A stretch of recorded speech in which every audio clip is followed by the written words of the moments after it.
সাহেবের জন্য যথেষ্ট, আর কোনো পাপের দরকার নাই। মেয়ের অংশ যথাযথভাবে বুঝায় নাই, তার জন্য এই পাপটাই জাহান্নামে যাওয়ার জন্য যথেষ্ট, আলাদা কোনো পাপ দরকার নাই। আমার কথা কি বুঝতেছেন সবাই? যেখানে আল্লাহ পাক রব্বুল আলামিন নারীর সম্মান দিলেন, যেখানে নবীজি হুজুর সাল্লাল্লাহু আলাইহি ওয়াসাল্লাম নারীর সম্মান দিলেন, সম্মান দিতে গিয়ে বললেন আল জান্নাতু তাহতা আকদামিল উম্মাহাত, নারীদের পায়ের নিচে হলো আল্লাহর জান্নাত। আর আল্লাহ পাক রব্বুল আলামিন বললেন কি, যে পৃথিবীর হাজার পুরুষের চেয়ে একজন নারীর সম্মান বেশি। যেখানে আল্লাহ রাব্বুল আলামিন সম্মান দিলেন, সেখানে আমি আর আপনি যদি সেই সম্মানের হেনস্থা করি, তাহলে আমরা কতটাই না নিকৃষ্ট হয়ে যাই। সম্মানিত হাজিরিন, আরেকটা পয়েন্ট, এই নারীকে আমরা বর্তমান প্রেক্ষাপটে, বর্তমান পৃথিবীতে তাদেরকে কত নিচে নামাইতে জানেন? আল্লাহ রাব্বুল আলামিনের বিধান হলো, পুরুষরা যখন নারীকে বিয়ে করবে, বিয়ে করার সময় তাকে মোহর যথাযথ আদায় করবে। বাংলাদেশে আছে কি 8,93,975 টাকা দেড় মোহর, 115 টাকা নগদ, আর সবগুলো বাকি। নাকি কোন এত টাকা বাকি, তারপরে আরো সিস্টেম কি জানেন? মেয়ের বাড়ি থেকে টাকা দেওয়া লাগবে, বিয়ে বাড়ি দিব কিভাবে? ফকির হইতে। নাকি কোন এরকম হয়তো হয় না? মেয়ের বাড়ি থেকে টাকা দেওয়া লাগবে। আল্লাহর নবী হুজুর সাল্লাল্লাহু আলাইহি ওয়াসাল্লাম বলেন, পুরুষ পক্ষ থেকে নারীর বাবাকে টাকা দেবে, দেন মোহর দেবে, আর এখন উল্টা ওই বাড়ি থেকে দেন মোহর আনে।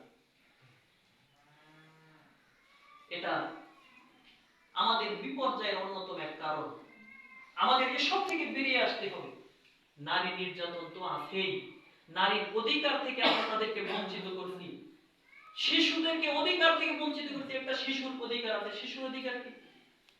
আল্লাহ নবী হুজুর সাল্লাল্লাহু আলাইহি ওয়াসাল্লাম বলেন, শিশুরা সবাই হলো জান্নাতের ফুল। সুবহানাল্লাহ, সুবহানাল্লাহ। জাতিসংঘের পরিসংখ্যান, জাতিসংঘের একটা হিসাব অনুযায়ী একজন 18 বছর বয়সের নিচে যারা সবাই শিশু, এই শিশু নির্যাতন, শিশু শ্রম আমাদের সমাজে, আমাদের আশপাশে অহরহ হয়। 18 বছর পর্যন্ত ওর স্কুলে যাওয়ার কথা, কিন্তু তা না করে আমরা দেখি স্কুলে যায় কি হবে, ব্যান গাড়ি চালাইলে টাকা আসে। নাকি এরকম আমরা করি না? ওদের স্কুলমুখী করি না, ওদের লেখাপড়া করাই না।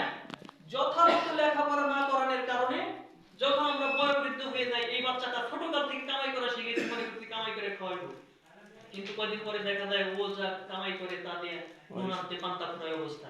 শেষমেশ বাবারে ধরে, বেশি শিক্ষিত যারা কিন্তু সুশিক্ষা না থাকার কারণে বাবাকে বৃদ্ধাশ্রমে দিয়ে আসে, আর অশিক্ষিত যারা তারা এক সময় বাবা মাকে খাবার দিতেই পারে না, অল্পতে রাত ওইটা সঠিক হিসাব, সঠিক জ্ঞানটা না থাকার কারণে বাবা মাকে প্রহার করে, মারপিট করে, এরকম তো হয় নাকি? বাবা মাকে সম্মান করে না। তো যাই হোক, শিশু নির্যাতন, শিশু পাচার, এসব ব্যাপারে মাঝে মধ্যে আমরা আপনাদের সামনে বলি, এবং আজকেও বললাম। এই বিষয়গুলো আমাদের খেয়াল রাখতে হবে। নারীদেরকে এবং শিশুদেরকে আল্লাহ পাক রব্বুল আলামিন সম্মান দিয়েছেন, নবীজি সম্মান দিয়েছেন। আমরা মুসলমান হিসেবে আল্লাহ পাক রব্বুল আলামিনের হুকুম আহকাম পালন করে, নবীজি হুজুর সাল্লাল্লাহু আলাইহি ওয়াসাল্লাম যেখানে সম্মান দিয়েছেন, আমরাও সেই জায়গাগুলোতে আমরা সম্মান প্রদান করি। নাকি নবীজি হুজুর সাল্লাল্লাহু আলাইহি ওয়াসাল্লাম যে কাজগুলো করেছেন সেগুলো যদি আমরা করি, তাহলে আমরা মুসলমান। তা না হলে কেন আমরা মুসলমান হব? নবীজি হুজুর সাল্লাল্লাহু আলাইহি ওয়াসাল্লাম যেগুলো করতে বলেছেন সেগুলো যদি করি, তাহলে আমরা মুসলমান। আর তা না হলে তো আমরা মুসলমান হতে পারি না। নাকি সম্মানিত হাজিরিন, এবার আসেন, এই যে নারীর অধিকার থেকে আমরা বঞ্চিত করছি, নারীদেরকে তাদের ন্যায্য পাওনা দিচ্ছি না। যেমন বিশেষ করে আমাদের দেশে কিছু নারীরা, নারী শ্রমিক আছে, তারা কাজ করে, পুরুষ মানুষের কাজ করে, সমান কাজ করলেও নারীর টাকা হলেও অর্ধেক। একজন পুরুষকে যদি 500 টাকা রোজ দেয়, নারীকে দেয় কত? 250। কেন? তার একটাই মাত্র দোষ, সে নারী হয়েছে। কিন্তু আমাদের জাতীয় কবি কাজী নজরুল ইসলাম বলেছেন, বিশ্বে যা কিছু আমরা দেখি যা চিরকল্যাণকর, অর্ধেক তার গড়িয়াছে নারী, অর্ধেক তাতে নয়। পৃথিবীতে যত কিছু হয়েছে সব কিছুর পিছনে পুরুষের যেরকম শ্রম আছে, পুরুষের যেরকম শক্তি আছে, পুরুষের যেরকম অবদান আছে, নারীরও তেমনি অবদান আছে। আছে না নাই? সম্মানিত বন্ধুগণ, আমরা নারীর ক্ষমতায়নের জন্য কাজ করি, নারীকে এগিয়ে দেওয়ার জন্য আমরাই যথেষ্ট। তবে হ্যাঁ, নারী এগিয়ে যাবে আল্লাহ পাক রব্বুল আলামিনের বিধানের বাইরে নয়। যে আয়াতটা তেলাওয়াত করেছি, ওয়াকরনা ফি বুয়ুতিকুন্না ওয়ালা তাবাররাজনা তাবাররুজাল জাহিলিয়াতিল উলা, আল্লাহ রাব্বুল আলামিন বলেছেন যে হে মহিলারা, তোমরা যখন ঘর থেকে বের হবে তুমি সবকিছু করতে পারবে, কিন্তু তোমাকে থাকতে হবে পর্দা, পর্দা সহকারে বের হবে। খবরদার জাহিলিয়াতের নারীদের মতো তোমরা বের হবে না। এই যে হলো কথা। তো সম্মানিত হাজিরিন, আসুন আমরা নারীদেরকে সম্মান করি। আল্লাহ রাব্বুল আলামিন সম্মান করেছেন, নবীজি হুজুর সাল্লাল্লাহু আলাইহি ওয়াসাল্লাম সম্মান করেছেন। কিভাবে সম্মান করলেন নবীজি হুজুর সাল্লাল্লাহু আলাইহি ওয়াসাল্লাম? বললেন, ও আমার উম্মতেরা, খুব ভালো করে বোঝেন, ও আমার উম্মতেরা, যারা আমার উম্মত দাবি করো, তোমরা যা খাও, তোমরা তোমাদের বিবিকেও তাই খাওয়াও। তোমরা যে ছেলেদের কাপড় পরো, তোমার বিবিকেও ওই ধরনের ওই দামের কাপড় পরাও। আরে হুজুর সাল্লাল্লাহু আলাইহি ওয়াসাল্লাম নারীর সম্মান কিভাবে করলেন? বাসায় আসলেন, আয়েশা সিদ্দিকা রাদিয়াল্লাহু তাআলা আনহা গ্লাসে পানি খান, হুজুর সাল্লাল্লাহু আলাইহি ওয়াসাল্লাম গ্লাসটা টেনে নেয় মুখ থেকে। যেই জায়গায় হুজুর সাল্লাল্লাহু আলাইহি ওয়াসাল্লাম দেখেন আয়েশা সিদ্দিকা ঠোঁট লাগাইছে, রাহমাতুল লিল আলামিন ঠিক ওই জায়গায় ঠোঁট লাগাইয়া পানি পান করে দেখাইলেন।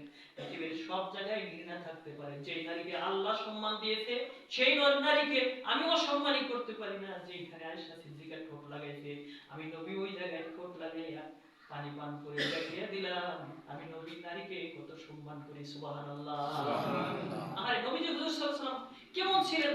উনি সারা দিন কাজ করেছেন, সারা দিন অনেক সময় অনেক রকমের কাজ। এক নম্বরে হলো রাষ্ট্রীয় কাজ, আল্লাহ রাব্বুল আলামিন যে দান করেছিলেন, রাষ্ট্রীয় কাজ করেছেন নবীজি হুজুর সাল্লাল্লাহু আলাইহি ওয়াসাল্লাম। তারপরে হুজুর সাল্লাল্লাহু আলাইহি ওয়াসাল্লাম এলাকার মানুষের কাছে দিনের দাওয়াত দিতে গেছেন। কত মানুষ তাকে অ্যাভয়েড করতে, পাথর মারতে, কত মানুষ গ্রহণ করেছে। সকাল থেকে সন্ধ্যা পর্যন্ত দেশে দেশে এলাকায় ঘুরে ঘুরে যখন সন্ধ্যাবেলায় বাড়িতে আসেন, আসার পর দেখে আম্মা জান আয়েশা সিদ্দিকা রাদিয়াল্লাহু তাআলা আনহা রান্না তখনো হয় নাই। আমি আপনি হলে কিরকম রাগান্বিত হতাম, তার উপর বকাঝকা শুরু করে দিতাম। অথচ আল্লাহর নবী রাহমাতুল লিল আলামিন হাবিবে মাক্কি মাদানী কামলিওয়ালা নবী হুজুর সাল্লাল্লাহু আলাইহি ওয়াসাল্লাম উনি শান্ত শিষ্ট হয়ে আয়েশা সিদ্দিকার সাথে ওই সারা বিশ্বের যাকে সৃষ্টি না করলে আল্লাহ কিছু সৃষ্টি করতেন না।